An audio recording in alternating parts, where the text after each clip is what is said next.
Well, it is not like what we've seen in the hill country, but all that rain has piled up across North Texas as well. So why are we seeing so much rain during a time of year we're usually begging for it? Teresa Woodard got the answer.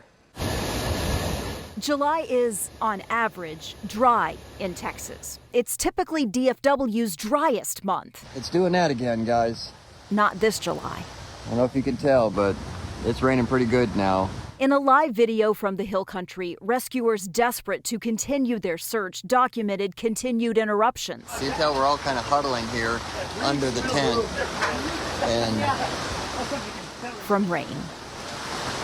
It's getting full. Watch Texas on this National Weather Service map tracking July rain. The deeper the pink, the greater the deviation from normal. This shows 600% above normal. It's crazy that we used to pray for rain, and now all we do is pray for it to stay away so we can finish this job. I talked with searcher Ryan Logue from his Kerrville home.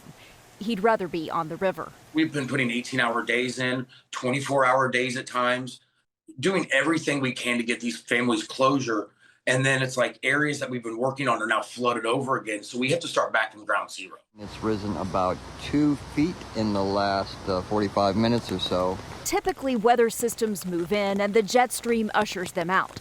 But for days, they've stayed parked over Texas. The warm, moist atmosphere keeps causing downpours.